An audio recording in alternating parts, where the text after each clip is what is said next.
Orang yang hari ini begitu dikumandangkan jihad untuk Palestina, lalu kemudian tidak terbersit di hatinya sedikit pun rasa belas kasihan, rasa ingin bersama, maka juga imannya perlu dipertanyakan. Anehnya hari ini begitu banyak korban, bahkan dari pihak anak-anak paling banyak, sekitar 40% itu dari pihak anak-anak. Sudah 3.000-an orang terkorbankan. Masih ada juga yang bertanya, manhaj mereka apa?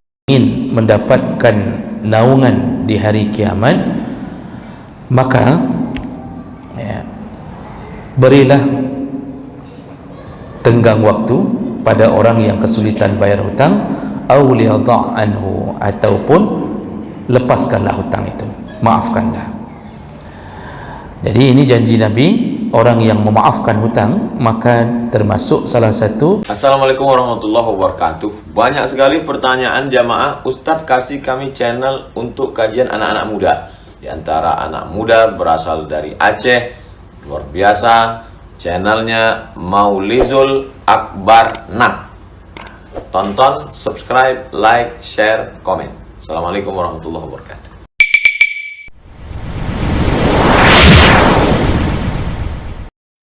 Untuk warahmatullahi wabarakatuh, kami persilakan dengan seluruh demikian yang dapat kami sampaikan. Atas perhatian para jemaah kami ucapkan terima kasih. Wabillahi taufiq wal hidayah. Assalamualaikum warahmatullahi wabarakatuh.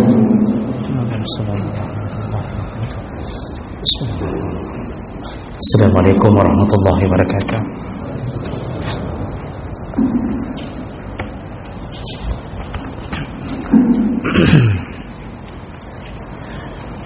إن الحمد لله نستعينه ونستغفره ونعوذ به من شرور أنفسنا ومن سيئات أعمالنا من يهده الله فلا مضل له ومن يضلل فلا هادي له أشهد أن لا إله إلا الله وحده لا شريك له وأشهد أن محمدا عبده ورسوله الكريم اللهم صل وسلم على نبينا وسيدنا المصطفى محمد وعلى آله وأصحابه أجمعين. أما بعد، رب اشرح لي صدري ويسر لي أمري واحلل عقدة من لساني يفقهوا قولي. Segala puji bagi Allah, kemudian salawat dan salam pada Rasulullah, pada keluarga dan seluruh sahabat-sahabatnya. Ya Allah muliakan insyaallah bapak-bapak dan ibu-ibu jamaah salat maghrib dan isya yang telah berhadir, dan semoga Allah membalas dengan pahala yang berlimpah insyaallah.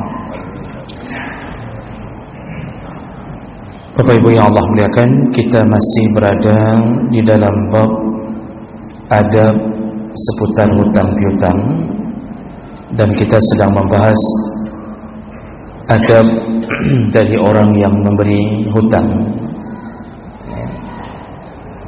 Ada beberapa poin yang sudah kita bahas. Di antaranya adalah hendaknya ketika memberi hutang berniatlah dengan niat yang baik, yaitu menolong saudara kita yang sedang ditimpa kesusahan, dan itu menjadi pahala yang besar, bahkan lebih besar daripada pahala sedekah. Memberi hutang lebih besar pahalanya daripada pahala sedekah. Kemudian ketika menagih, maka dianjurkan untuk menagih dengan cara yang baik. Artinya bagi mereka yang tidak masuk kategori penipu dalam berhutang, maka tagihlah dengan cara yang baik. Kalau kirim WA, kirimlah dengan bahasa yang baik. Kalau bertemu, tagihlah dengan bahasa yang kira-kira tidak menyakitkan. Itu di antara adab ketika menyelesaikan tagihan, meminta tagihan dari orang yang memang tidak ada rencana untuk melakukan penipuan. Tapi bagi mereka yang melarikan diri dari hutangnya, sudah merencanakan untuk menipu, maka dibolehkan untuk bersikap tegas ketika menagih boleh dengan bahasa yang tegas walaupun agak sedikit kasar, dan bahkan dibolehkan mempidanakan orang tersebut. Jadi itu berdasarkan hadis Nabi sallallahu alaihi wasallam yang sudah kita jelaskan di beberapa pertemuan yang lalu. Jadi tergantung orang. Dan yang terakhir yang kita bahas yaitu imhal al-madin inda adami istita'ati, yaitu hendaknya memberi keringanan. Orang yang memberi hutang hendaknya memberi keringanan bagi mereka yang memang tidak mampu membayar. Jadi kondisinya dia ingin bayar tapi dia tidak mampu membayar, maka berilah keringanan, yaitu yang dimaksud adalah keringanan dengan memperpanjang tempo. Jadi diberikan tempo yang panjang untuk dia berkesempatan membayar hutang, atau boleh dengan cara memberi keringanan mengurangi jumlah hutangnya. Itu juga perbuatan yang baik. Baik, kita lanjutkan. Berikutnya, adab dari orang yang memberi hutang adalah hendaknya orang yang memberi hutang mendoakan pada orang yang sedang berhutang kepadanya agar dimudahkan Allah bagi mereka untuk membayar hutang. Ini mungkin salah satu yang terlupakan dalam hidup kita, bahwa kita ini ketika memberi hutang tentu posisi kita adalah posisi superior, posisi orang yang sedang berkuasa, sedang berada di atas. Kita tentu ada rasa jumawa, yaitu rasa tinggi hati ketika kita sedang memberi hutang. Dan kita di saat itu kadang-kadang lupa bahwa orang yang kita beri hutang itu bisa jadi mampu bayar, bisa jadi tidak. Selama dia masih jujur dan amanah, maka salah satu yang membuat kita tersanjung di sisi Allah, bahwa kita doakan mereka agar Allah memudahkan mereka untuk membayar hutang kita. Jadi bertambah-tambahlah pahala Allah, pahala yang diberikan Allah untuk kita. Sudah kasih uang, kirim doa lagi. Jadi memohon kepada Allah agar Allah mudahkan. Dan ini tentu dengan dalil-dalil yang umum, ya, bahwa selama kita masih berfikir untuk menolong seorang hamba, maka Allah tetap akan bersama kita untuk menolong kita. Salah satu cara menolong adalah menghantarkan permohonan atau doa kepada Allah. Rasulullah yang mengatakannya, wa kana Allah fi auni al-'abdi ma kana al-'abdu fi auni akhih. Allah senantiasa menolong seorang hamba selama hamba itu masih menolong hambanya yang lain, ya, masih menolong hamba Allah yang lain. Nah, ini dibantu dengan rasa bahwa mukmin itu tidak sempurna imannya sampai dia benar-benar mencintai saudaranya yang mukmin sebagaimana dia mencintai dirinya sendiri. Nah, rasa cinta itu terungkap melalui doa. Rasulullah sallallahu alaihi wasallam menyebutkan, la yu'minu ahadukum hatta yuhibba li akhihi ma yuhibba li nafsihi. Tidak akan sempurna iman seseorang di antara kalian sampai kalian mencintai saudara kalian seiman sebagaimana kalian mencintai diri sendiri. Nah, jadi kan di saat seperti itu tentu kita merasa bahwa orang yang sedang terlilit utang dengan kita itu dia punya masalah. Ini orang jujur, Pak. Ya, ini orang amanah, betul-betul miskin tak mampu bayar. Maka kita tentu kalau punya iman, karena tadi Nabi menyebutkan tidak disebut beriman kalau tidak ada lagi sifat itu. Kalau kita punya iman, tentu kita kasihan, kita punya belas kasihan, lalu kita mohon kepada Allah, ya Allah tolonglah dia untuk bisa membayarkan hutang.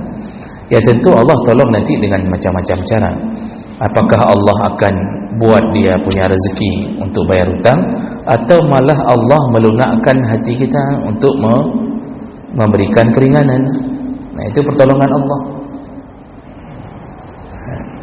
Dan ini semua adalah tanda iman. Nah, jadi selama tidak ada cinta kepada sesama mukmin, itu menunjukkan kita iman tidak sempurna. Kalau kita hanya mencintai kelompok kita saja, maka kita perlu dipertanyakan keimanan. Kalau kita hanya mencintai jamaah di masjid tertentu saja, lalu kita benci ke jamaah di masjid yang lain, itu perlu dipertanyakan keimanan kita. Kalau ada orang yang hari ini begitu dikumandangkan jihad untuk Palestina, lalu kemudian tidak terbersit di hatinya sedikit pun rasa belas kasihan, rasa ingin bersama, maka juga imannya perlu dipertanyakan. Anehnya hari ini begitu banyak korban, bahkan dari pihak anak-anak paling banyak, sekitar 40% itu dari pihak anak-anak. Sudah 3.000-an orang terkorbankan. Masih ada juga yang bertanya, manhaj mereka apa? Masih ada yang mengatakan mereka tidak satu manhaj dengan kita. Mereka kan urus gedanya nyantingkan mereka dah tepuak ni kan? Sudah korban sesama mukmin, masih bertanya mereka tidak sama manhajnya dengan kita. Wah, subhanallah. Ini ajaran apa seperti ini? Saya juga bingung ni melihat ajaran-ajaran yang nanti mungkin akan bertanya lagi, mereka ada kunut atau tidak? Kalau tidak ada kunut, ya sudahlah, mereka bukan orang kita, mati mati gede. Nyan bangai nyantingkan bangai. Nya kawai tak bengih pada pegahnya. Padahal baru 10 menit kita mulai. Jadi ini hati-hati dengan hadis Nabi yang mengatakan engkau tidak disebut beriman sampai engkau punya rasa cinta kepada sesama mukmin, bukan sesama NU, bukan sesama Muhammadiyah, bukan sesama Al-Wasliyah, tapi sesama mukmin. Kalau itu tidak ada, maka tanyalah pada diri sendiri, imannya iman apa ini? Kepada siapa dia beriman? Sedangkan Rasulullah datang sebagai rahmatan lil alamin, bukan rahmat hanya bagi satu kelompok saja. Jadi jemaah melakukan Allah, ini termasuklah hadis ini ingin mengatakan hal perkara seperti itu. Nah, kemudian kenapa kita disuruh juga berdoa kepada saudara kita yang terlilit hutang pada kita? Karena ada kalanya kita perlu menolong mereka agar tidak terjatuh ke dalam kezaliman. Karena orang-orang yang sudah mulai terlilit hutang biasanya akan melakukan perkara-perkara yang dosa berikutnya. Apa yang mereka lakukan? Mereka akan sering berbohong. Jadi kalau sudah terlilit hutang itu biasanya sering berbohong. Makanya Nabi SAW itu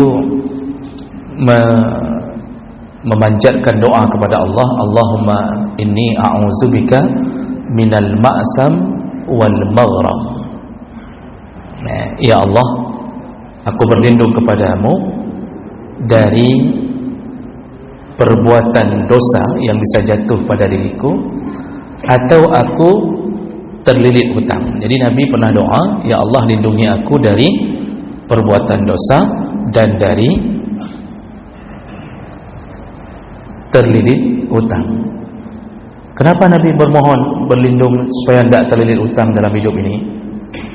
Karena orang kalau sudah berhutang, itu biasanya mulai bohong. Kita tanya saja, Pak Drone di mana? Bapak di mana nih? Itu sudah mulai, oh tidak ada, ni lagi di Banda Aceh. Padahal dia masih di WC di Luk Suami. Kenapa dia melarikan diri dari situ? Karena dia merasa tidak sanggup bayar hutang. Akhirnya jatuh ke dalam dosa. Itu belum lagi akhirnya dia benar-benar ingin melarikan diri dari hutangnya karena betul-betul sudah tidak mampu bayar. Ya. Jadi tidak ada lagi usaha di saat seperti itu. Makanya kita perlu menolong mereka dengan cara doakanlah mereka. Ini memang perkara yang sulit kita lakukan. Yang biasa kita lakukan begitu melihat orang tidak sanggup bayar hutang, kan kita mengatakan bukan doa Pak, tapi yang kita hantarkanlah kalimat-kalimat yang pedas kepadanya.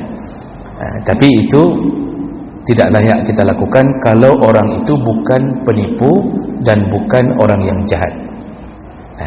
Jadi ini perlu membiasakan mendoakan orang tersebut. Kemudian ada berikutnya, yaitu hendaknya kalau orang yang berhutang menawarkan untuk memindahkan hutangnya, maka sebaiknya yang memberi piutang menerima tawaran itu. Falyatahawwan an malik, hendaknya dia menerima tawaran untuk memindahkan hutang. Ini berdasarkan hadis Nabi sallallahu alaihi wasallam. Rasulullah sallallahu alaihi wasallam pertama menyebutkan matalul ghani dzulmun, menunda-nunda hutang itu zalim. Lalu Rasulullah sallallahu alaihi wasallam menyambung, wa man kana uttubi'a ala mali'in falyattabi', barang siapa yang ditawarkan oleh orang yang berhutang untuk dipindahkan hutangnya, maka sebaiknya falyattabi', terimalah.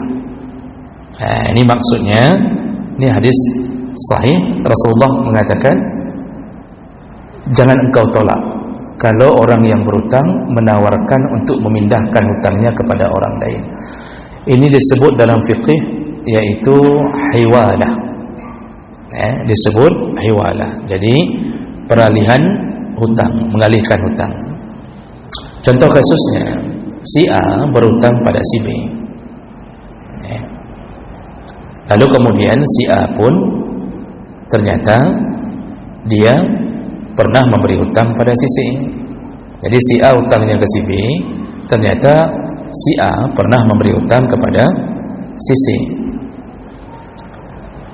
Lalu kemudian ketika si B menagih hutangnya pada si A mengatakan, saya juga punya hutang, saya juga ada piutang kepada si C.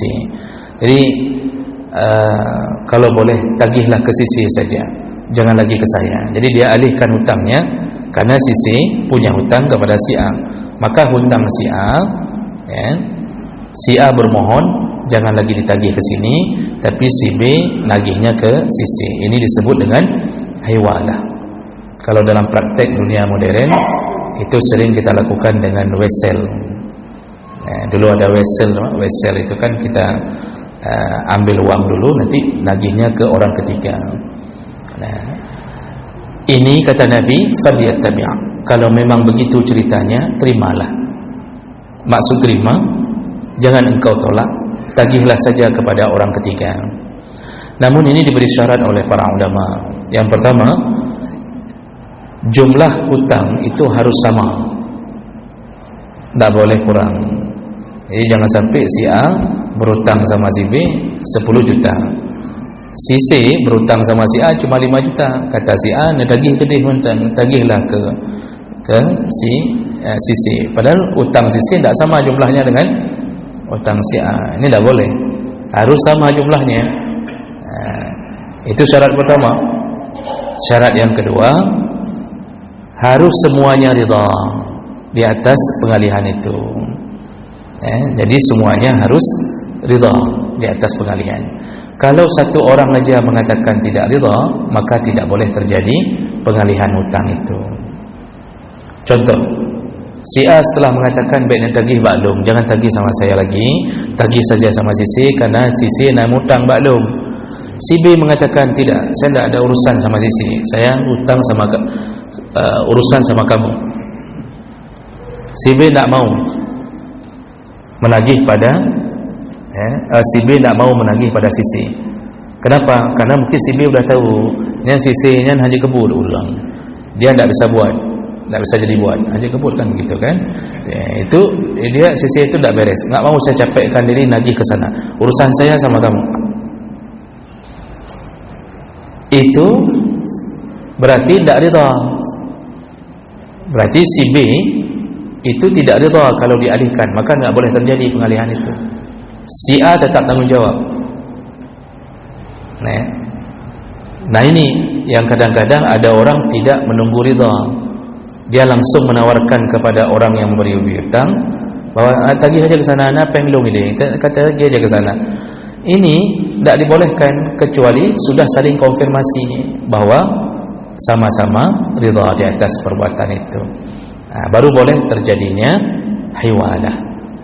Ini proses dalam pengalihan hutang. Nabi SAW menganjurkan untuk diterima, jangan ditolak, karena itu bahagian daripada memudahkan orang yang berhutang pada kita, yang mungkin dia tidak ada uang, tapi dia berharap uangnya dibayar oleh pihak ketiga, rupanya tidak dibayar-bayar, akhirnya dia mohon agar dipindahkan hutangnya kepada orang yang lain. Maka ini termasuk hiwalah yang dalam syariat hukumnya mubah dan dibolehkan melakukan hal seperti ini. Baik. Berikutnya,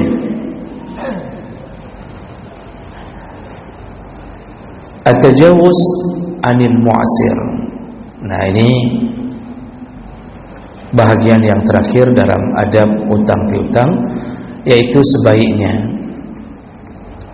orang yang memberi hutang. Tadi pertemuan sebelumnya kita bahas kalau bisa diringankan, tapi ada yang lebih dahsyat. Ini adab yang paling dahsyat dalam orang memberi hutang, yaitu ketika dia at-tajawuz anil mu'sir, ketika dia memaafkan hutangnya. Jadi ini di atas memberi keringanan, levelnya di atas memberi keringanan. Allah Subhanahu wa taala itu menyebutkan, wa in kana zu usratin fanadhiratun ila maisarah. Seandainya orang merasa kesulitan bayar hutang, maka berikanlah maisarah, yaitu keringanan. Tapi Allah sambung, wa antasaddaqu khairul lakum in kuntum ta'lamun. Tapi kalau engkau sedekahkan hutangmu, khairul lakum, itulah yang terbaik untukmu seandainya engkau tahu. Jadi bahasa seandainya engkau tahu, Allah ingin mengatakan seandainya engkau tahu betapa besar balasanku kepadamu, sungguh engkau pasti memaafkan hutangmu. Jadi Allah sengaja membuat kalimat tergantung seandainya engkau tahu. Jadi Allah ingin katakan bahwa cobalah pikir, coba bayangkanlah, seandainya aku balas engkau dengan surga, apakah engkau akan memaafkan hutangmu? Sedangkan surga itu sesuatu yang tidak sebanding dengan jumlah hutang kita. Kita maafkan orang sekitar 2 juta, lalu Allah maafkan kita, dimasukkannya ke surga. Bayangkan perasaan orang yang masuk surga hanya gara-gara membebaskan hutang. Jadi Allah katakan in kuntum ta'lamun, seandainya engkau tahu balasanku, sungguh engkau akan membebaskan hutangmu.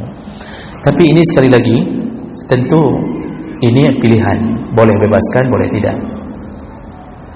Saya sering mengatakan di mana-mana tempat bahwa ini yang perlu kita lakukan hal seperti ini adalah orang-orang yang baik, amanah, jujur, tapi tidak mampu bayar hutang. Itu kalau kita lihat dia penuh dengan kesulitan, maafkanlah. Maka Allah akan memberikan kita balasan yang di luar dugaan kita. Tapi kepada para pencuri, kepada para orang-orang pengkhianat, yang melarikan uang kita, kemudian dia lakukan tipuan dan sudah banyak korban, ini silakan pilih. Kalau mau maafkan boleh, tidak maafkan juga silakan. Artinya orang yang begitu disuruh tagih, disuruh kejar terus. Itu sampai tadi kita sebutkan Nabi sampai mengatakan itu hak kita untuk menagih dengan cara yang tegas, bahkan sampai urusan-urusan di pengadilan. Itu dibolehkan. Dan sudah banyak hadis-hadis Nabi yang lain yang menyatakan kelebihan orang yang memaafkan hutangnya. Di antaranya Rasulullah mengatakan dalam hadis riwayat Ahmad dengan derajat yang sahih, man ahabba ayyudhillahu Allah azza wa jalla fi dhillihi falyanzur al-mu'sir aw liyadha anhu. Barang siapa yang ingin mendapatkan naungan di hari kiamat, maka berilah tenggang waktu pada orang yang kesulitan bayar hutang, aw liyadha anhu, ataupun lepaskanlah hutang itu, maafkanlah.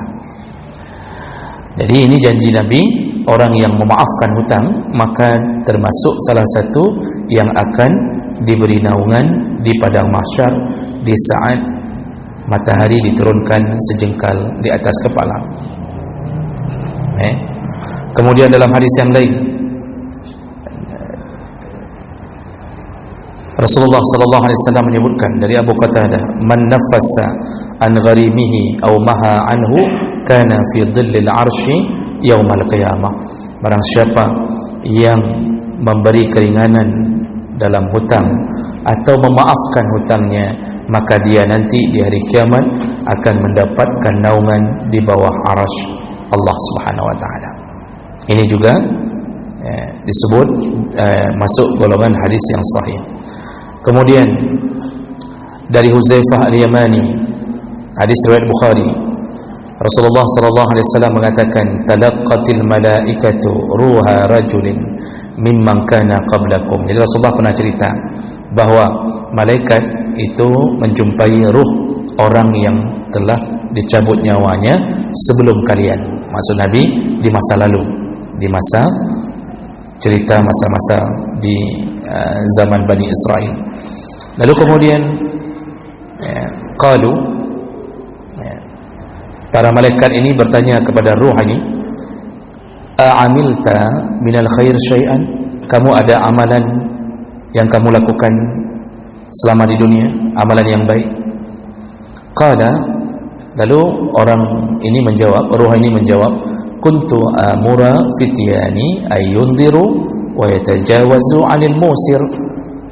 Lalu dia mengatakan, dulu aku di dunia, aku sering mengatakan kepada anak buahku atau budak-budakku untuk meringankan orang-orang yang telah berhutang kepada aku. Artinya jangan ditagih dulu, berikan tempo, ada yang ku maafkan, itu katanya. Dan dia menyebutkan amalan itu.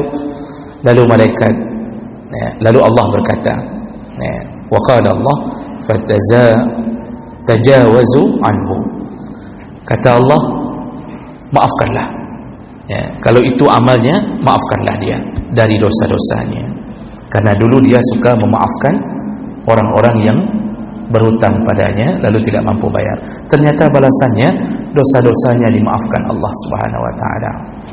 Dalam hadis yang lain dari Abu Hurairah radhiyallahu anhu, juga hadis riwayat Bukhari, kana tajirun yudayinun nas. Dulu di Bani Israel ada orang yang kaya raya suka memberi pinjaman pada orang yang sedang kesulitan. Fa iza ra'a mu'asiran qala li fityanihi tajawazu anhu. Ketika sudah datang tempo untuk menagih, lalu dia sebarkan anak buahnya atau budak-budaknya untuk menagih. Lalu kemudian dia berkata, tajawazu anhu, bagi mereka yang belum sanggup bayar maka ringankanlah atau lihatlah keadaan, kalau bisa maafkanlah. La'allallah yatajawazu anna, semoga dengan kita memaafkan orang itu Allah memaafkan kita. Ini selalu wasiat dia kepada budak-budaknya sebelum menagih hutang. Maka apa yang terjadi, kata Nabi, fatajawazallahu anhu. Lalu ternyata ketika dia meninggal, Allah maafkan semua dosa-dosanya, hanya gara-gara pernah memaafkan hutang kepada orang lain. Jadi Bapak Ibu yang Allah muliakan, begitu mulianya kita, sudah kita tolong, kita sakit hati, lalu uang kita terhambat sampai bertahun-tahun, yang selayaknya kita bisa jadikan modal tapi tidak bisa buat apa-apa, lalu kemudian di ujung cerita kita maafkan lagi hutang kita, maka kita telah menjadi orang-orang yang muhsinin, yang telah berbuat baik. Coba lihat dalam Al-Quran, puluhan ayat menyebutkan innallaha yuhibbul muhsinin, sesungguhnya Allah sangat mencintai orang-orang yang berbuat baik. Ini makanya yang punya hutang kepada orang-orang miskin, nya nak payah fikir pak, nak pemaah juga ni. Tapi kepada orang kaya yang punya hutang sama orang kaya, nyan baiknya pemaah nelit dengan batai nelit cuma. Cari dia, ya, pokoknya biar dia bayar. Tergantung sekali siapa yang kita hadapi. Mudah-mudahan dengan memaafkan hutang, Allah memaafkan semua kesilapan dan kesalahan kita di dunia.